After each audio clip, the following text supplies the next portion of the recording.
Assalamualaikum warahmatullahi wabarakatuh. Waalaikumsalam warahmatullahi wabarakatuh. Sebelumnya perkenalkan, nama saya Ramadan Nusura. Saya dari kelompok 2 selaku moderator pada kelompok 1 dengan topik atau materi sejarah dan paradigma perencanaan pendidikan. Selanjutnya saya serahkan kepada pemateri dari kelompok 1. Assalamualaikum warahmatullahi wabarakatuh. Waalaikumsalam warahmatullahi wabarakatuh.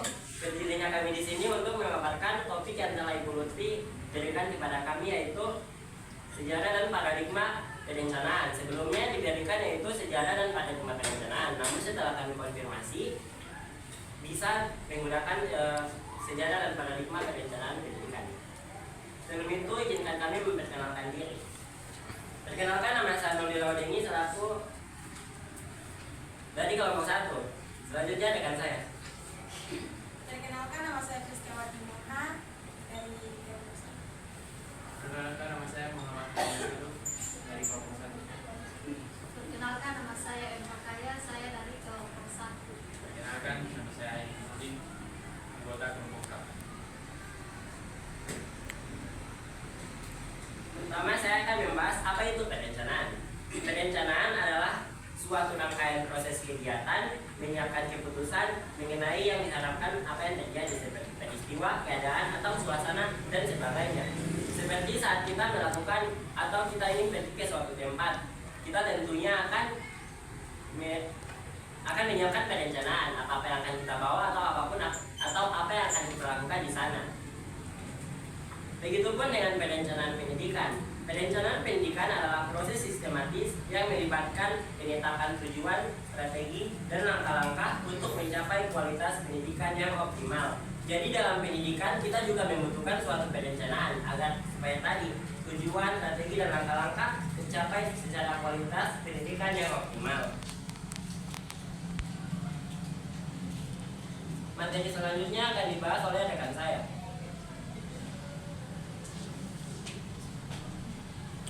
Berikutnya tujuan perencanaan pendidikan. Dengan menyempurnakan fungsi perencanaan dalam manajemen tentunya memiliki tujuan tertentu. Tujuan dari perencanaan tersebut adalah yang pertama yaitu upaya optimalisasi atau pemetaan sumber daya. Yang kedua, paduan pelaksanaan. Yang ketiga, tolak ukur atau arahan pencapaian tujuan.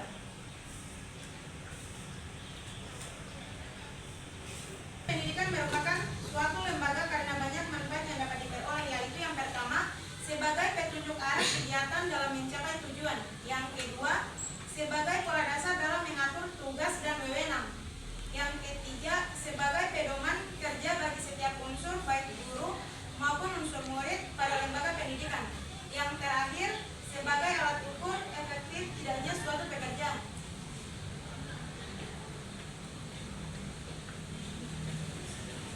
Selanjutnya materinya akan dilanjutkan oleh rekan saya. Sejarah perencanaan di Indonesia. Langkah seiring waktu perencanaan pendidikan telah berkembang dari pendekatan reaktif yang fokus pada kebutuhan dasar menjadi lebih produktif, proaktif, dan strategis dengan penekanan pada pengembangan jangka panjang teknologi dan respons terhadap dinamika sosial. Selanjutnya, materi paradigma perencanaan pendidikan. Pendidikan merupakan pilar terpenting pembangunan manusia dan peradaban masyarakat suatu negara tertentu. Perkembangan ini sangat dipengaruhi oleh pertumbuhan dan pembangunan ekonomi suatu negara. Saya akan membahas kembali tentang tujuan perencanaan pendidikan. Tujuan perencanaan pendidikan jika di makalah itu ada beberapa, namun saat di presentasi ini kami hanya mengambil 3 poin yang menurut kami lebih relevan di dunia pendidikan. Seperti yang pertama yaitu upaya optimalisasi atau pemetaan sumber daya alam. Jadi di pendidikan bertujuan bisa mengupayakan optimalisasi atau pemetaan sumber daya alam. Yang kedua, panduan pelaksanaan supaya saat di perencanaan pendidikan ini kita bisa mengetahui panduan pelaksanaan itu seperti bagaimana. Dan ketiga, tolak ukur atau arahan pencapaian tujuan. Jadi jika membahas tolak ukur atau arahan pencapaian tujuan ini, mungkin di dunia pendidikan kita lebih bisa mengukur ke depan, ke masa depan, atau arahan pencapaian tujuan agar kita agar kita terarah untuk mencapai suatu tujuan.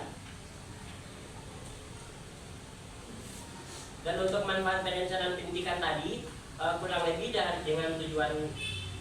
lebih sama dengan tujuan perencanaan pendidikan, yaitu pertama sebagai petunjuk arah seperti yang pada poin nomor 3 di tujuan perencanaan pendidikan. Yang kedua sebagai pola dasar dalam mengatur tugas dan wewenang. Jadi di dalam pendidikan jika kita mengetahui apa itu manfaatnya, yang kedua itu seperti sebagai pola dasar dalam mengatur tugas dan wewenang. Tiga sebagai pedoman kerja. Keempat sebagai alat ukur. Jadi seperti yang saya katakan kurang lebih sama dengan tujuan perencanaan pendidikan. Jadi itulah penjelasan materi dari kelompok 1. Selanjutnya saya akan membuka sesi tanya jawab. Mungkin dari kelompok lain ada yang memberikan pertanyaan. Silahkan. Saya Kak. Oke, silahkan berdiri. Perkenalkan nama dari kelompok dan pertanyaan. Baik, terima kasih atas kesempatan yang telah diberikan kepada saya. Izinkan saya bertanya kepada kelompok 1. Nah, baik, di sini saya ingin bertanya kepada pemateri 1. Yakni tadi dia menjelaskan bahwa kita membutuhkan sistem perencanaan agar bisa berjalan dengan baik. Nah, bagaimana jika sistem perencanaan itu tidak berjalan dengan baik? Bagaimana cara kita menghadapi isu tersebut? Bagaimana cara kita menghadapi jika sistem perencanaan tidak berjalan? Itulah pertanyaan dari saya ucapkan banyak terima kasih. Assalamualaikum warahmatullahi wabarakatuh. Baik, pertanyaannya kami tampung dulu. Apakah masih ada yang ingin bertanya? Silahkan. Assalamualaikum warahmatullahi wabarakatuh. Waalaikumsalam warahmatullahi wabarakatuh. Perkenalkan, nama saya Ferdinand Yoluna. Saya perwakilan dari kelompok 3 yang akan menanyakan pertanyaan tertuju kepada pemateri 1. Tadi dijelaskan oleh pemateri 1 tentang langkah-langkah tujuan dan strategi dalam perencanaan pendidikan. Jadi, pertanyaan saya, langkah atau strategi apa saja yang dapat dilakukan dalam perencanaan pendidikan agar kita dapat mencapai tujuan yang kita inginkan. Sekian, wassalamualaikum warahmatullahi wabarakatuh.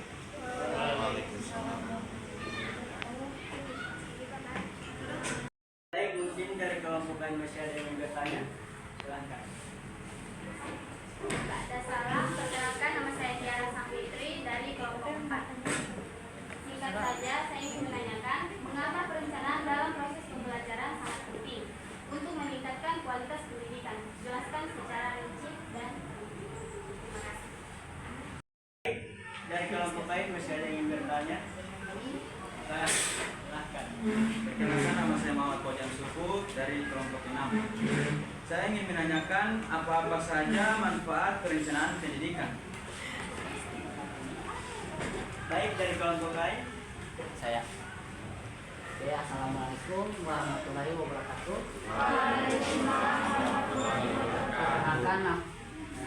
Perkenalkan nama saya Ron Pambopir, saya mewakili kelompok 2.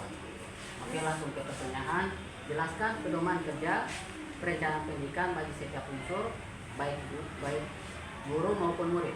Terima kasih.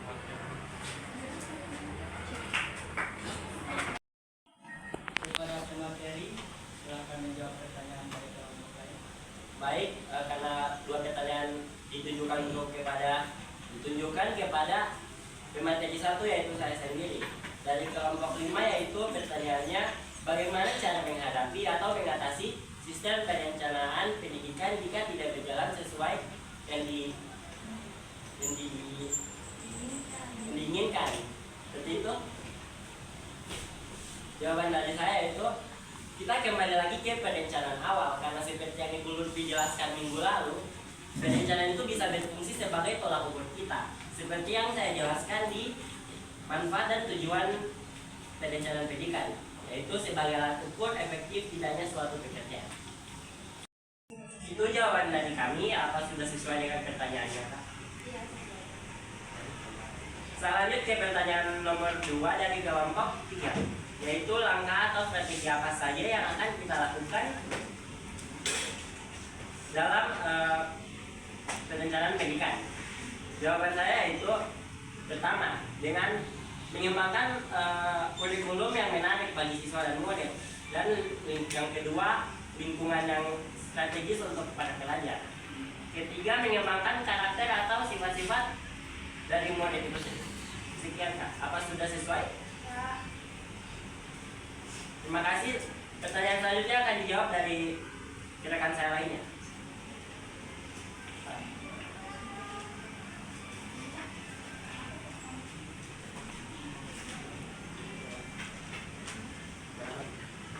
Selanjutnya saya akan menjawab pertanyaan dari kelompok 6, yaitu apakah saja manfaat dari rencana pendidikan.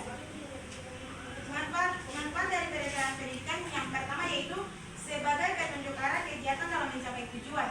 Yang kedua, sebagai pola dasar mengatur tugas dan wewenang bagi setiap unsur yang terlibat dalam kegiatan. Yang ketiga, sebagai pedoman kerja bagi setiap unsur baik guru maupun unsur murid pada lembaga pendidikan. Yang terakhir, yaitu sebagai alat ukur efektif tidaknya suatu pekerjaan sehingga setiap kali diketahui ketepatan dan kelembagaan kerja. Yaitu terdapat 2 poin. Yang pertama, untuk bahan penyusunan data agar terjadi keseimbangan kerja. Yang kedua, untuk menghemat waktu, tenaga, alat, dan biaya. Baiklah, itu jawaban dari saya. Apakah kelompok 6 sudah sesuai? Sesuai. Baiklah, pertanyaan selanjutnya akan dijawab oleh rekan saya.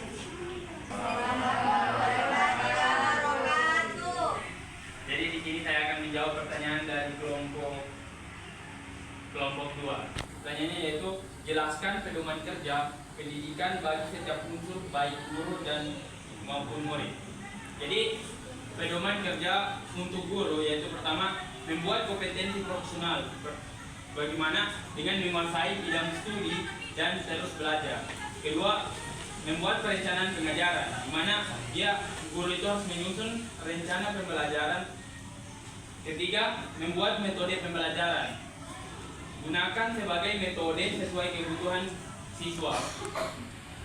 Keempat, etika dan profesionalisme, yaitu guru harus bersikap etis dan menjadi teladan bagi setiap murid. Kelima, mengembangkan karakter siswa dengan cara membimbing siswa secara moral dan akademik. Terus, pedoman kerja untuk murid, di mana murid itu harus mempunyai kehadiran dan partisipasi, terutama hadir tepat waktu dan aktif berpartisipasi di setiap kegiatan. Kedua, disiplin dan tanggung jawab, di mana siswa harus mematuhi aturan dan menyelesaikan tugas-tugas yang diberikan oleh guru. Ketiga, kerjasama, yaitu dengan berkolaborasi dengan baik dalam kelompok. Keempat, menggunakan teknologi, secara baik untuk pembelajaran nantinya. Kelima, mengembangkan karakter, kembangkan nilai diri, kejujuran dan tanggung jawab. Sekian. Bagaimana kelompok 2 puas dengan jawaban yang saya berikan? Puas. Assalamualaikum warahmatullahi wabarakatuh. Waalaikumsalam warahmatullahi wabarakatuh. Jadi saya akan menjawab pertanyaan dari kelompok 4.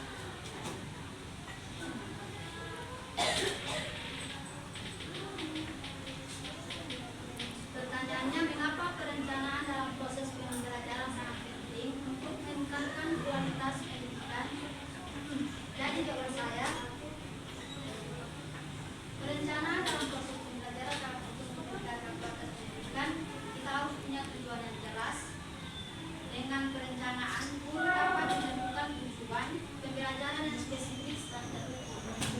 Yang kedua, efisiensi penggunaan waktu. Perencanaan membantu guru agar mengatur waktu secara efektif.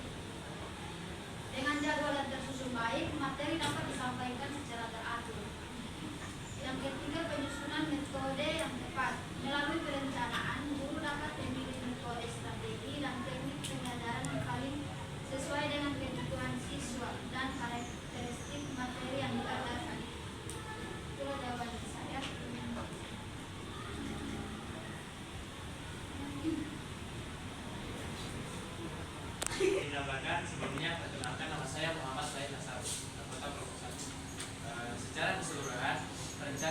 mendukung proses pembelajaran yang terstruktur dan responsif berkontribusi pada peningkatan kualitas pendidikan.